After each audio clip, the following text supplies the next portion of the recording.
Hello everyone, welcome to the subject Data Analytics for Business Decision. Now today is the lecture 4 which is also related to unit 1 on the topic of data science life cycle.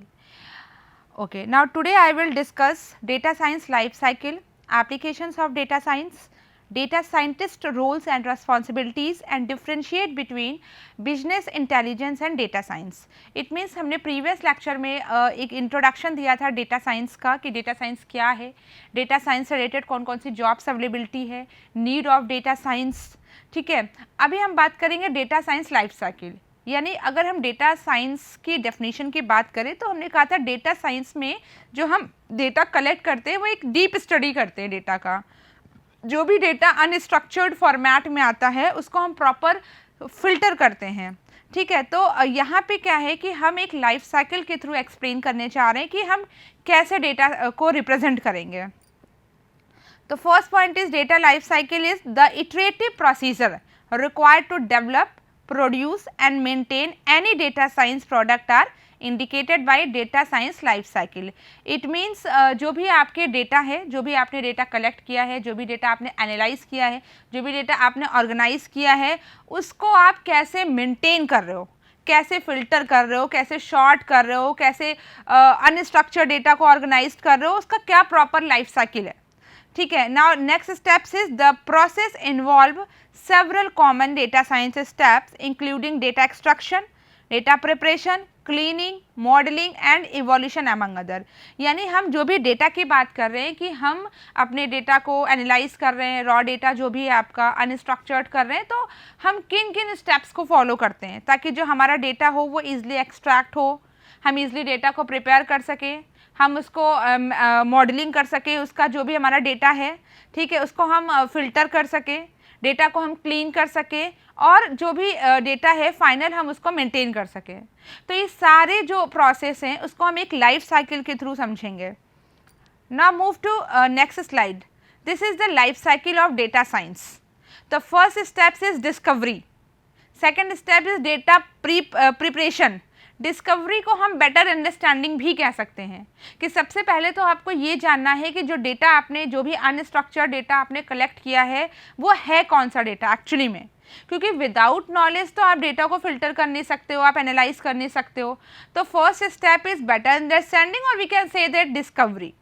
Now second step is data preparation, यानी after understanding, after discovery आप data को क्या कर रहे हो, prepare कर रहे हो, ठीक है, क्योंकि डेटा तो आपको कलेक्ट हो गया है।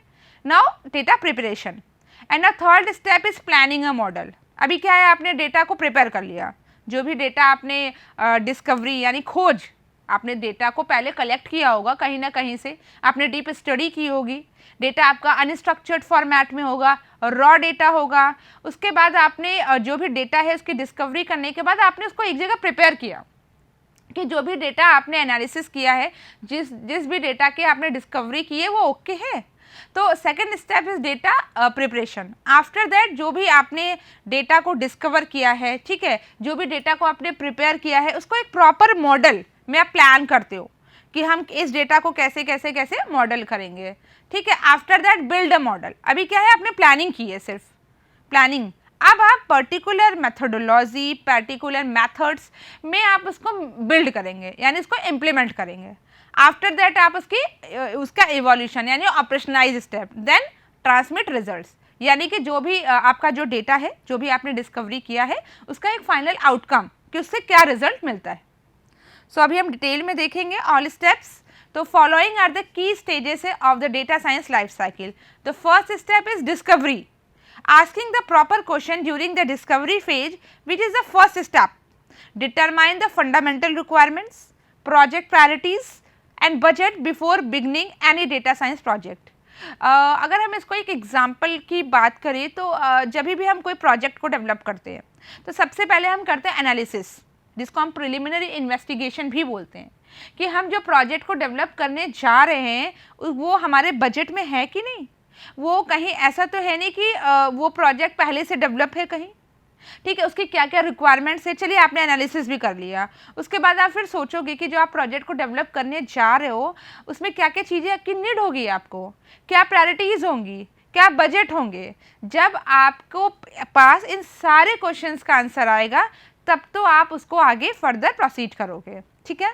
तो डिस्कवरी में आपको यही चीज़ें करना है कि जितने भी क्वेश्चंस हमारे माइंड्स में आते हैं कि क्या क्या प्रॉपर रिक्वायरमेंट्स है, क्या प्रायोरिटीज़ हैं, ये प्रोजेक्ट मार्केट में चलेगा कि नहीं चलेगा, ठीक है, कहीं ऐसा तो है नहीं कि प्रोजेक्ट पहले से डेवलप हुआ है, ठीक, क्या बजट है, जो हमारा बजट है उसमें फुलफिल हो रहा है कि नहीं, या आउट ऑफ रेंज जा रहा है, मार्केट में क्या इसके रिव्यूज़ हैं, ठीक है, क्या कस्टमर को रिक्वायरमेंट है, ठीक है, क्या क्या ड्रॉबैक्स थे, हम और इसको इन्हेंस कैसे कर सकते हैं। तो वो सारी क्वेश्चंस आपको डिस्कवरी फेज में मिलेंगे। Now move to second steps, data preparation. अभी क्या आपने सब डिसाइड कर लिया, तो in the data preparation step, selecting the appropriate data, integrating it by combining data sets, cleaning it, treating missing values by either omitting them or inputted them, treating enormous data by omitting them and checking for outlier using box plot and handling them.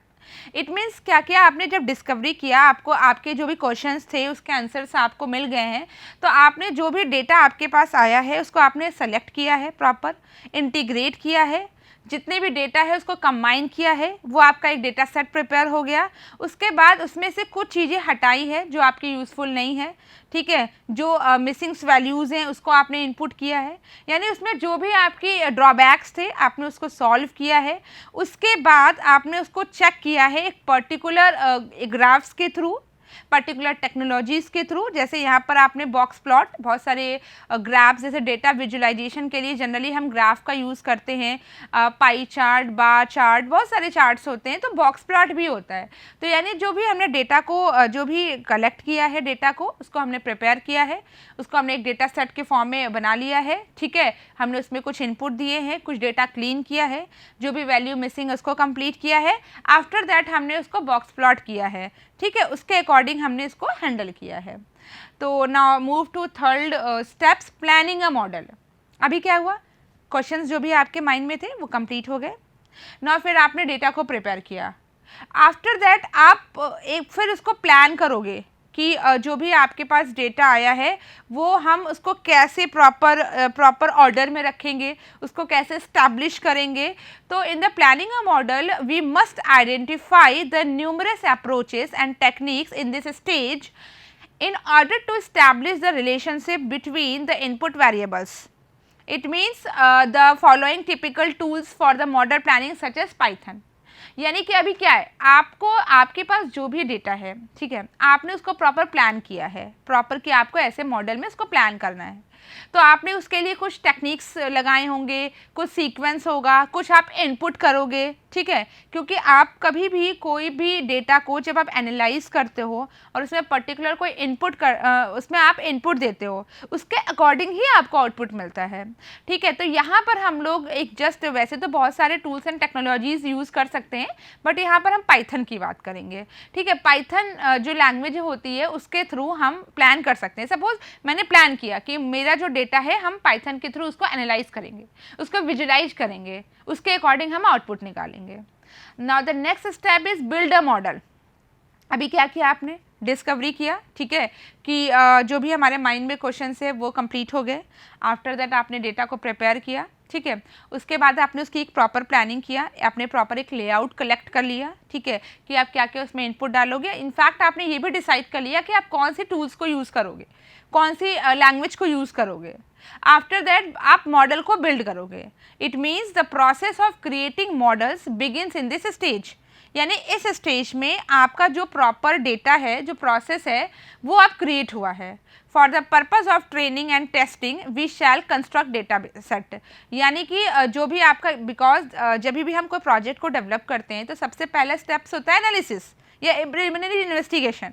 आपने investigate किया, आपने analysis किया, उसके बाद आप design करते हो कि प्रॉपर हमारा जो प्रोजेक्ट है उसकी डिज़ाइनिंग क्या होगी, ठीक है। आफ्टर दैट आप कोडिंग करते हो, कोडिंग के बाद आप टेस्टिंग करते हो कि जो प्रोजेक्ट आपने डेवलप किया है उसमें कोई एरर तो नहीं है, ठीक है। तो टेस्टिंग में वो चीज़ जो भी प्रॉब्लम्स होती है उसको आप सॉल्व करते हो, जो भी एरर्स आती है उसको सॉल्व करते हो। आफ्टर दैट आपका जो प्रोजेक्ट होता है वो इम्प्लीमेंटेशन और मेंटेनेंस फेज में जाता है, तभी जाके आपका एक प्रोजेक्ट कंप्लीट होता है। तो यहाँ भी कुछ ऐसे ही हम बात कर रहे हैं, क्योंकि हमने यहाँ पर हमें क्या करना है, डेटा, हम यहाँ डेटा के टर्म में बात कर रहे हैं।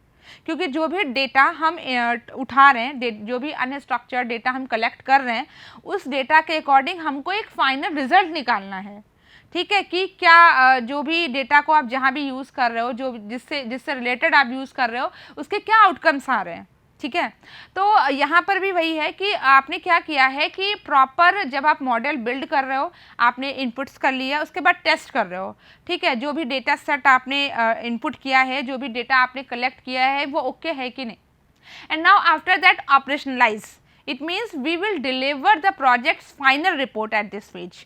यानी हमने अभी बात की थी कि प्रिलिमिनरी इन्वेस्टिगेशन हो गया, एनालिसिस हो गया, डिज़ाइन हो गया, कोडिंग हो गया, टेस्टिंग हो गया। After that, after testing, implementation and maintenance. So in this phase we will deliver the project in final report. It means जो भी आपका फाइनल रिपोर्ट तैयार हुआ है, जो भी आपका फाइनल प्रोजेक्ट डेवलप हुआ है, उसमें आप डॉक्यूमेंट्स, आपके जो आपने क्या क्या कोड्स लिखे हैं, आपका डॉक्यूमेंटेशन पार्ट कैसा है, ठीक है, आपने उसके डिटेल क्या ब्रीफिंग किया हुआ है, वो सारी चीज़ें आप यहाँ पर चेक करोगे। And before the actual deployment in this phase give you a thorough overview of the performance of the entire project and other components. यानी कि आप एक्चुअल यानी फाइनल मेंटेनेंस से पहले आप इस फेज में जनरली ये चेक करोगे, आप एक बार पूरे प्रोजेक्ट को चेक करोगे, आपने उसमें जो जो कंपोनेंट्स यूज़ करे हैं उसको आप चेक करेंगे, ठीक है, तभी आप उसको लास्ट में उसके अकॉर्डिंग आपको आउटपुट मिलेगा। Now last part is transmit results. यानी कि आप भी क्या किया, आपने सारे फेज को कंप्लीट कर लिया, आपने डेटा के आपके माइंड में जितने भी क्वेरीज थे, जितने भी क्वेश्चंस थे, आपने उसको फाइंड आउट किया, उसके अकॉर्डिंग आपने डेटा को प्रिपेयर किया। आफ्टर दैट आपने उसकी प्लानिंग की एक प्रॉपर वे से कि हम कैसे उस पर इनपुट वेरिएबल्स दे सकते हैं, हम किस लैंग्वेज को यूज़ कर सकते हैं। आफ्टर दैट आपने एक मॉडल बिल्ड किया जिसके थ्रू आपने टेस्टिंग भी मॉडल के मतलब टेस्टिंग का परफॉर्मेंस किया। एंड नाउ आपने फिर फाइनल रिपोर्ट की चेकिंग की कि ऐसे ऐसे भी हो सकता है। फिर in the last stage we will assess whether we achieve the objective we set during the first phase. In this phase where will let the business team know the finding and outcomes। यानी कि जो भी आपकी teams है, आपने कोई भी project develop किया है, वो तो या तो आप इंडिविजुअल करते हो या फिर आप टीम में करते हो। तो आपने क्या किया है, आपने पर्टिकुलर अपने टीम को लगाया, देन उसके जो भी बाद में जो भी आउटकम्स हैं, आपने जो भी उसके अकॉर्डिंग आपने रिजल्ट निकाला है, वो सारी चीज़ें यहाँ पर आपको फिर से मिल जाएंगी। अगर उसमें कोई कमी है तो फिर से हमें वो चीज़ फर्स्ट फेज से स्टार्ट करना होगा। तो फिर हम डेटा साइंस लाइफ साइकिल की अगर बात करते हैं तो हम इन सारे प्रोसेस को फॉलो करके अपने पर्टिकुलर जो डेटा, जो हमने रॉ डेटा को कलेक्ट किया है, उसको ऑर्गेनाइज करके, इन्हांस करके, उसको फाइनल एक रिपोर्ट को मेंटेन कर सकते हैं। Now move to next slide, application of data science. यानी कि डेटा साइंस की जो हम बात कर रहे हैं वो किस किस एरिया में यूज़ हो रहे हैं। अभी क्या है, data science most of the area में यूज़ हो रहे हैं। जैसे फाइनेंस है, ठीक है, फाइनेंस में हम क्या करते हैं, फाइनेंस में हम जो भी हमारा फाइनेंशियल मतलब डेटा होता है, हम चेक करते हैं कि प्रीवियस में क्या था, हम पास्ट भी चेक करते हैं और फ्यूचर में क्या कितना हमारा ग्रो करेगा, तो हम इतना आगे मतलब और बिल्ड करेंगे। तो फाइनेंस जो है वहाँ भी आप क्या करते हो, जनरली आपके पास डेटा ही तो होता है, आप उसके अकॉर्डिंग एनालाइज करते हो ना। Second is transportation.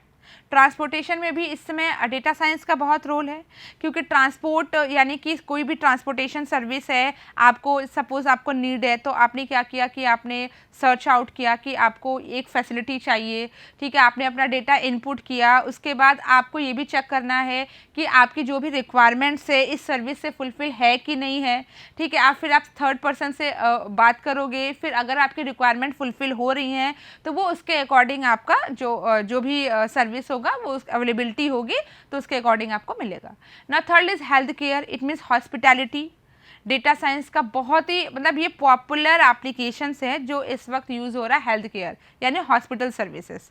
Risk detection, entertainment, games, ठीक है, गेम्स वगैरह में भी बहुत यूज़ हो रहा है data science. And e commerce, e commerce यानी ऑनलाइन जो भी आप लोग शॉपिंग करते हो, आप online buying and selling services जो भी है लाइक फ्लिपकार्ट, अमेजॉन, ठीक है। तो यहाँ पे भी आप एक तरीके से डेटा साइंस का यूज़ कर रहे हो। अभी हमने लास्ट लेक्चर में ये डिस्क्राइब किया था, जैसे गूगल है, ठीक है, नेटफ्लिक्स है, अमेजॉन है, ये सारी जो कंपनीज़ हैं वो डेटा साइंस पर वर्क कर रही हैं, ठीक है। ई कॉमर्स भी है, जैसे फॉर एग्जांपल कि आप फ्लिपकार्ट पे जा रहे हो, ठीक है, आपको पर्टिकुलर कोई चीज़ की नीड है, आपको कोई चीज़ चाहिए होगा कि हमको कोई ड्रेस चाहिए, तो आप सर्च करते हो, ठीक है, उसके आप अपनी रिक्वायरमेंट्स, आपकी मतलब जो भी साइज़ है, कलर है, जो इनफैक्ट ऑल ऑफ दीज, तो आप उसके अकॉर्डिंग चेक करते हो, ठीक है। तो आपके पास बहुत सारे ऑप्शंस होते हैं, बहुत सारे अवेलेबिलिटी होती है, तो वो सारा डेटा कहीं ना कहीं से स्टोर होगा, तभी तो आप उसको चेक कर पा रहे हो, ठीक है। बहुत सारे जैसे कुछ कस्टमर्स ऐसे होते हैं जिनके रिक्वायरमेंट्स फुलफिल नहीं होती है, तो वो क्या करते हैं, अपनी जो रिव्यूज़ है, रेट डालते हैं कि ये चीज़ें होनी चाहिए, ऐसा नहीं है, तो कंपनी क्या करता है, उस चीज़ को अडॉप्ट करता है और उसके अकॉर्डिंग जो है वो चीज़ें सही करने की कोशिश करता है। तो जो डेटा साइंस है वो ब्रास्ट एरिया है, ठीक है, बहुत ब्रॉड एरिया है, इस वक्त बहुत पॉपुलर है और इन सारे एप्लीकेशंस में उसका यूज़ है, ठीक है। Now move to next slide, data science roles and responsibility. यानी कि डेटा साइंटिस्ट, क्योंकि जो हम डेटा साइंस की बात कर रहे हैं तो वो पर्टिकुलर जो पर्सन होगा इस प्रोफाइल के लिए वो डेटा साइंटिस्ट होगा, तो वो उसके क्या क्या रिस्पॉन्सिबिलिटीज़ हैं, उसका क्या वर्क है, उसका क्या रोल है, तो वो चीज़ें हम यहाँ पर चेक करेंगे। तो पहले हम बात करेंगे to start the discovery process, pose the correct questions. यानी कि फर्स्टली अगर डेटा साइंटिस्ट है, अगर वो किसी भी डेटा को कलेक्ट कर रहा है, ऑर्गेनाइज कर रहा है, तो पहले उसके डिटेल में जाने की कोशिश करेगा कि क्या क्या चीज़ें मतलब हैं आपके पास, वो सही हैं कि नहीं हैं, उसके माइंड में जितने भी क्वेश्चंस आते हैं उसको चेक करता है, उसके बाद वो करेक्ट फाइनली उसको डिस्कवर्ड करता है, ठीक है। Now second part is assemble data. यानी अभी क्या है, उसने डिस्कवरी कर लिया, उसको डेटा प्रिपेयर मिल गया, उसने डेटा प्रॉपर कलेक्ट किया, ऑर्गेनाइज किया और आफ्टर दैट उसको एक फाइनल आउटपुट मिला। उसके बाद उसने जो भी डेटा है उसको असेंबल किया, यानी डेटा असेंबल्ड।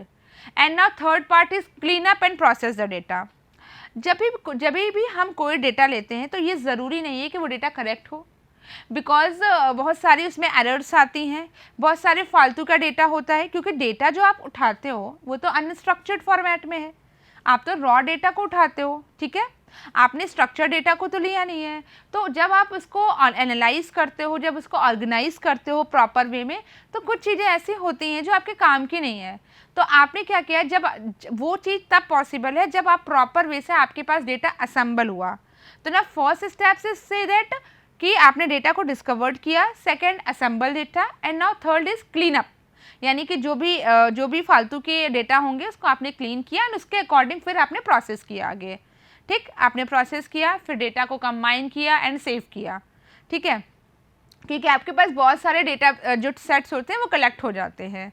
फिर उसके बाद जो भी डेटा आया है, नाउ नेक्स्ट स्टेप से analyse and enhance outcome. Means जो भी डेटा आया है आपने उसको एनालाइज किया है, उसके अकॉर्डिंग आपने रिजल्ट निकाला है, क्या आउटकम्स हैं, कि आपने जो डेटा कलेक्ट किया है वो ओके है, वो सही है।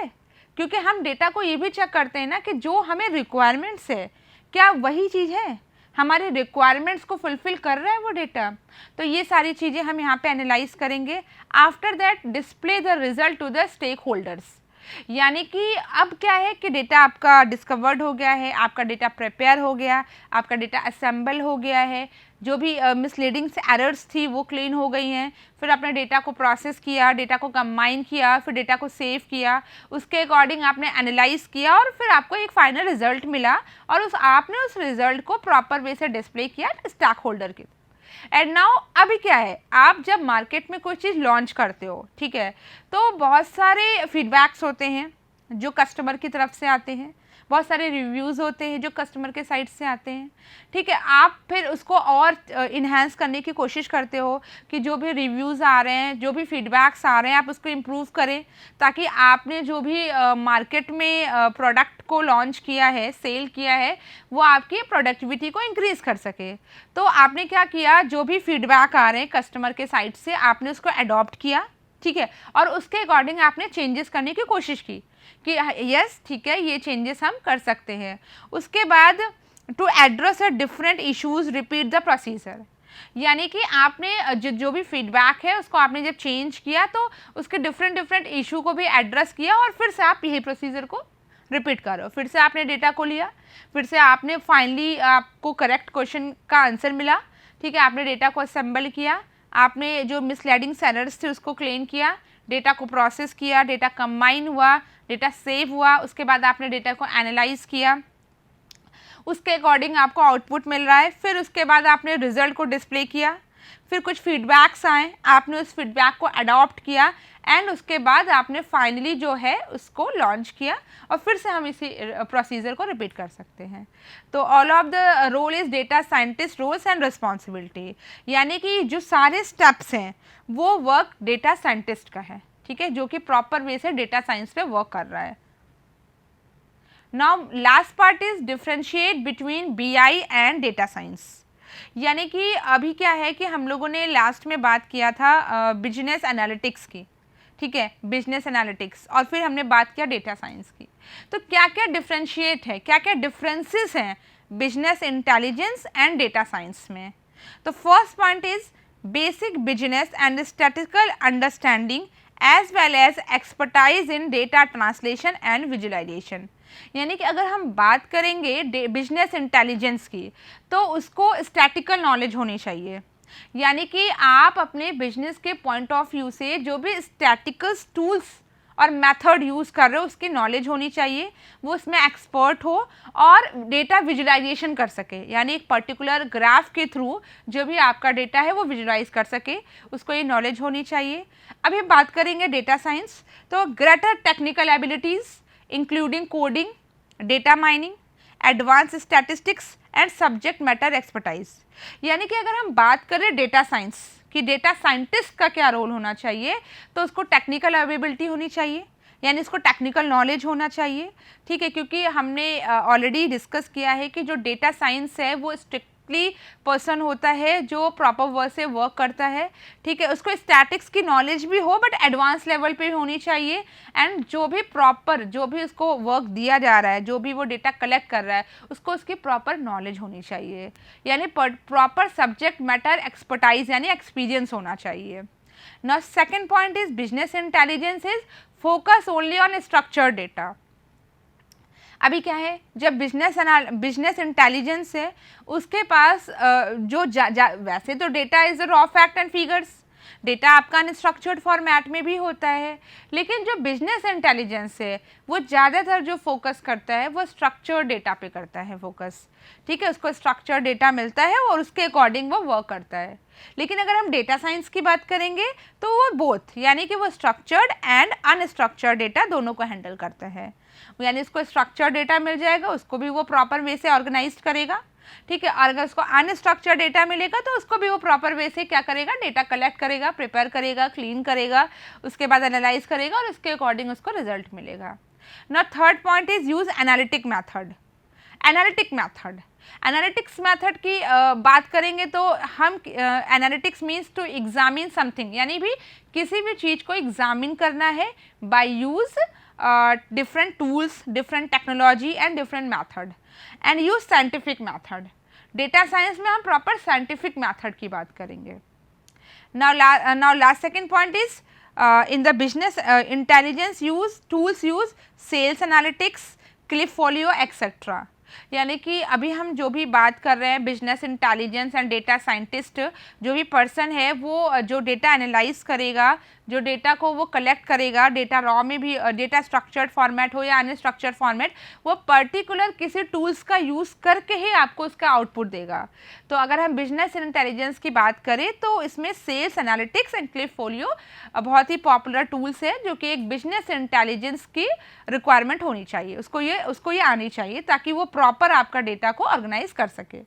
एंड अगर हम डेटा साइंस की बात करेंगे तो इसमें मैटलैब और एक्सेल, माइक्रोसॉफ्ट एक्सेल, हम हमारे जो भी डेटा है हम उसको एक्सेल में भी इनपुट कर सकते हैं और उसके अकॉर्डिंग हम डेटा को चेक कर सकते हैं कि हमारा डेटा ओके है कि नहीं। और MATLAB is also framework and tools जिसके थ्रू डेटा साइंटिस्ट क्या करता है, वो अपने डेटा को प्रॉपर वे से चेक करेगा और उसके अकॉर्डिंग आपके जो भी आउटकम्स हैं, जो भी रिजल्ट है उसको निकालेगा।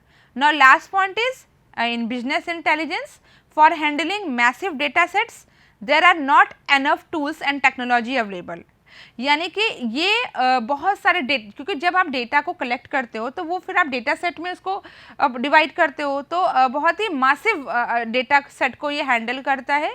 उसके बाद जो भी टूल्स उसको अवेलेबिलिटी होती है, जो भी टेक्नोलॉजीज उसको अवेलेबिलिटी होती है बिजनेस एंड इंटेलिजेंस के पास, जो वो यूज़ करते हैं उसके अकॉर्डिंग अपने डेटा को मैनेज करते हैं. And now move to data science. Data science, in the data science, technologies used like Hadoop are already available and others are developing to handle large scale data collection. यानी data scientist के लिए हम लोग generally जो बात करते हैं, हम डेटा साइंस में मशीन लर्निंग भी यूज़ करते हैं, ठीक है, हम SAS यूज़ भी करते हैं, बिग ML भी यूज़ कर सकते हैं, और हडूप ऑलरेडी हमने डिस्कस किया था कि हडूप एक्चुअली बिग डेटा का पार्ट होता है. बिग डेटा भी आपका ह्यूज अमाउंट ऑफ डेटा को यूज़ करता है, ठीक है. इसका बेस्ट एग्जांपल हमने डिस्कस किया था ट्विटर, ठीक है. ट्विटर हम लोग डेली पर्सन एक टाइम पे बहुत सारे पर्सन एक ही चीज़ को ट्वीट कर रहे हैं, तो आपका क्या होता है, साइट बहुत स्लो तो होता नहीं है, ठीक है. तो क्या होता है, वो मैनेज किया जाता है. तो हडूप आपका एक ऐसा टूल है जिसके थ्रू हम ह्यूज अमाउंट डेटा को मैनेज कर सकते हैं, ठीक है, and large scale data collection को हैंडल किया जाता है. तो and there are many points to discuss and differentiate to business intelligence and data science. Now thank you.